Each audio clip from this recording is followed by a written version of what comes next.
The Air Force has launched an investigation into overnight accommodations by members of the military. There are fears that these individuals are staying at Trump properties specifically to help Donald Trump enrich himself and make a little bit of money. Now, this was a big story last week when we found out that Mike Pence was staying at one of his resorts in Ireland, and Pence was asked about that. What did he have to say again? That you're enriching the president. What's your response to that criticism? It's wonderful to be back in Ireland. Yeah, it's a little bit of a disaster. So let me give you more details into this Air Force probe into the military. Now, what they found was that through a review, there were additional instances of military personnel staying at Trump properties, and the C-17 crew's overnight stay at Trump's Turnberry Resort in Scotland earlier this year was not an isolated incident. Now, that was a story that was reported earlier, but Politico did a little more digging, and they found that the Air Force's use of the Prestwick Airport has also steadily grown.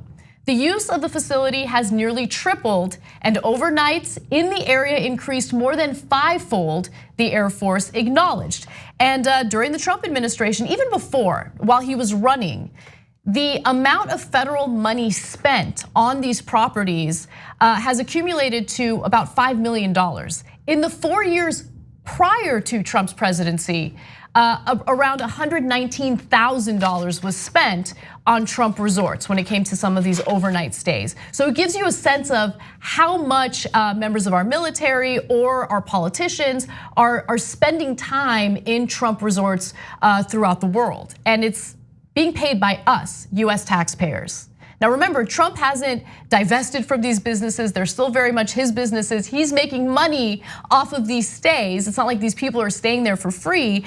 And I'm gonna get into some more numbers, but from 2015 to 2019, Air Mobility Command aircraft stopped at the civil airport 936 times. Of those, crews stayed overnight in the area 659 times. And I'm gonna break down some of those stays by the year in just a minute, but I wanted to open it up to the panel. I think the Air Force deserves kudos for probing deep and uncovering this because, sorry, I'm so inappropriate on TNT. But no, it's the truth though, because listen, they are an arm of the armed forces, which is our commander-in-chief is in charge of, right? But even they realize the magnitude of how bad this looks. Regardless of whatever's going on behind closed doors, there are conversations that could be had. They're like, okay, that's great, but the public sees this as a problem, and this can become an even greater problem if more things are uncovered. So I think it's amazing that they're saying we're gonna do our own investigation and get back to you on this. Right. Well, I think this General Ed Thomas, he's basically saying, look, it ain't me, because he says in here, he says that.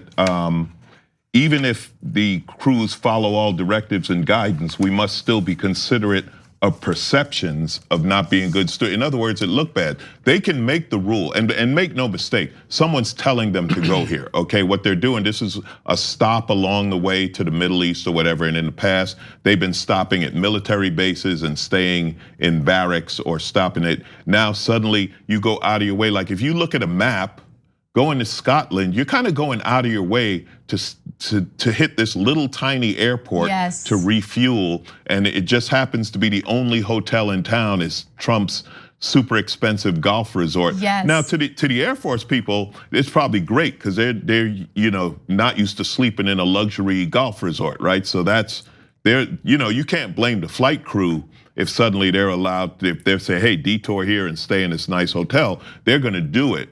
But it is fascinating because there are members of the Air Force who have complained because while they're staying at that resort, they're reliant on their per diem in order to eat. Right, they can't afford anything. The food at the resort. So, I mean, I completely agree with you. They're being pressured, or in the very least, someone suggesting to them to stay at these properties. And if you can recall last week when we covered Mike Pence's stay at the Ireland resort, Mark Short, who is Pence's chief of staff, told the press, yeah, Trump suggested that he stay there and he stayed there. So there's no reason to believe that Trump isn't suggesting that members of the military stay at his other resorts, including this one in Scotland. I don't mean to interrupt you, but with Pence, it was a suggestion. With the Air Force, it's an order.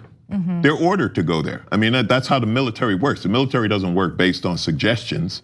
You know, somebody told them to go to, instead of going where you used to go, like you said, where it cost $119,000 to stay, go here where it costs millions to stay. Yeah. And this is on top of the $100 million we've spent for his golf vacations. That's right. That's right. You know, don't forget that. Just him playing golf has cost the U.S. government $100 million because the Secret Service has to stay at Mar-a-Lago and whoever else has to travel, you know, stays at his resort.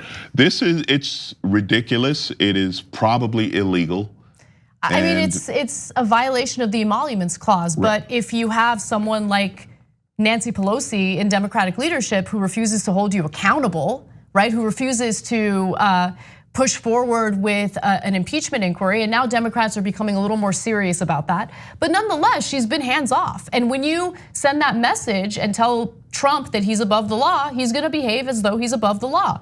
Just to give you these numbers, by the way. So in 2015, when it came to this particular resort, Trump Resort in Scotland, there were 95 stops, 40 overnights. In 2016, 145 stops, 75 overnights. 2017, 180 stops, 116 overnights. I mean, you guys see a trend here, right? It increases by the year. 2018, it increases to 257 stops and 208 overnights.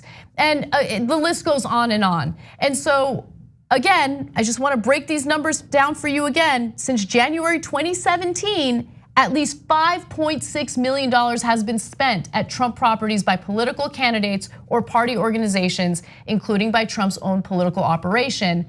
In the 4 years before Trump's bid for president, these same hotels and other venues collected a total of only $119,000 in federally regulated payments. Well, I didn't want to be president before, but now there's money in it. Right. There's a lot of money in it. And the writing's on the wall there from what we just saw. I mean, of course, I mean, this is all speculative, of course, that this is happening, but I mean, come on, it's corruption at its finest, I would say. Thanks for watching this free clip of the Young Turks. Don't forget to become a TYT member today. For more exclusive content, join now at tyt.com/join.